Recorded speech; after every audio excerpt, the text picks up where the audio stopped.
तुम्हारे मांस खाने से बच्चे पत्नी भूखे नहीं मर जाएंगे, तो फिर क्या अड़चन है? तो ये शिक्षा गरीबों के लिए होगी, तो ये तो बड़ी सशर्त शिक्षा हो गई।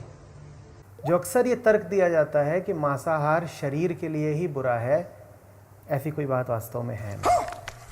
आप उन देशों की ओर देखें जो करीब करीब 100% मांसाहारी हैं, आप पाएंगे कि वहाँ के लोगों के शरीर लंबे हैं, चौड़े हैं, सुदृढ़ हैं, चमकती हुई उनकी त्वचा है। ये शिक्षा कहती है कि शरीर खराब हो जाएगा, लेकिन शरीर तो खराब हो ही जाता है, दिन 2 दिन पहले के दिन 2 दिन बाद। इसका क्या मूल्य है? जो अक्सर तर्क दिया जाता है कि मांस खाओगे तो शरीर में ये समस्या आएगी, वो समस्या आएगी, उस तर्क में बहुत जान है नहीं। अगर मांस खाने वालों का और शाकाहारियों का औसत जीवन काल देखा जाए तो हो सकता है कि जो मांस खाते हैं उन्हीं का औसत जीवन काल ज्यादा। तो 10 साल ज्यादा जी गए, इससे कुछ दुनिया का हित नहीं, न मनुष्य जाति का कोई कल्याण। लंबा जी के भी क्या करोगे? शराबी जल्दी नहीं मरता। अगर जल्दी मरना और देर से मरना यही प्रमाणिक हो तो बड़ी अड़चन हो जाएगी। देखिए विवेकानंद की क्या गति हुई, देखा शंकराचार्य बेचारे। लेकिन फिर भी ये बात जोर दे के कह पाना कि मांस खाओगे तो शारीरिक समस्याएं आ जाएंगी, जरा मुश्किल है। ऐसा कोई साक्ष्य उपलब्ध नहीं है। तो ऐसा लगता है कि बुद्धि को भी कोई आपत्ति नहीं है मांसाहार से। जो जागे हैं वो तुम्हारे शराब या मांस मदिरा के विपरीत किन्हीं और कारणों से हैं। तुम भी इनके विपरीत होते हो, लेकिन तुम्हारे कारण भिन्न। इन तर्कों में कोई बल नहीं। सब मांस खा रहे हैं और सबकी बुद्धि भरपूर चल रही है, तो मांस ऐसा भी नहीं है कि बुद्धि पर छा जाता है और बुद्धि को कुंद कर देता है। तो बुद्धि को भी कोई आपत्ति नहीं है। बुद्धि भी नहीं कहती कि मांस मत खाओ, बुद्धि भी कहती है खाओ। नहीं, ये थोथे सिद्धांत किसी सहारे के नहीं। फिर गोरख जैसे व्यक्ति क्यों कहते? उनके कहने का कारण बड़ा अनूठा, तुम चकित हो गए जानकर। तो शरीर भी खुश है, बुद्धि भी खुश है। अब कोई तर्क आपके पास बचता है क्या मांसाहार के विरुद्ध? हे राजा जी, ए राजा जी, ए राजा जी, एक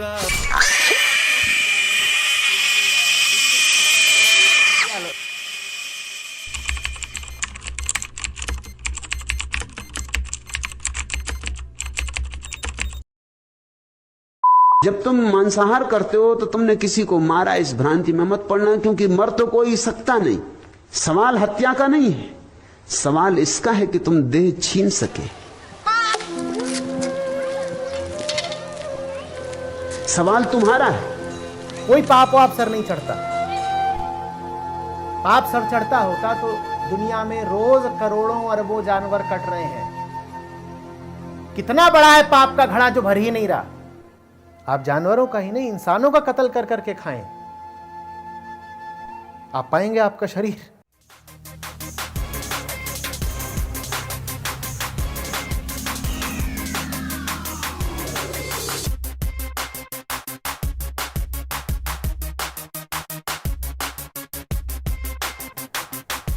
और तंदुरुस्त होता जा रहा है।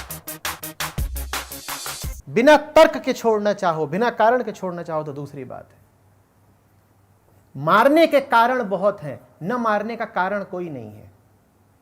बिना कारण के भी अगर लगे कि नहीं मारना नहीं है, भले अपना नुकसान हो जाए, बिना कारण के तुम पाओ कि तुम असहाय हो, तुमसे खाया जाता ही नहीं। इसलिए नहीं कि तुम संस्कारित हो, इसलिए नहीं कि तुम्हें मांस से बदबू आती है, इसलिए नहीं कि घिना जाते हो, इसलिए कि तुम बर्दाश्त ही नहीं कर सकते कि तुम्हारे ज़बान के लिए, तुम्हारी सेहत के लिए, तुम्हारे स्वाद के लिए फिर तुम कहते हो यार भूख तो बहुत लगी है और मुझे पता है इसका मांस सेहतमंद भी है, स्वास्थ्यवर्धन होगा मेरा अगर मैं इसको भी मार के खा जाऊं, पर खा पाऊंगा नहीं, चाहूं तो भी नहीं खा पाऊंगा।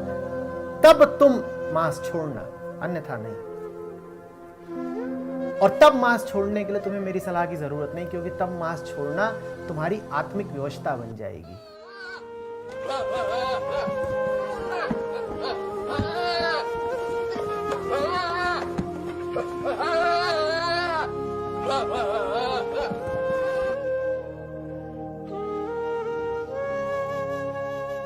कोई होगा भीतर तुम्हारे जो तुम्हें खाने ही नहीं देगा। बात खाने की नहीं है, बात मारने की है।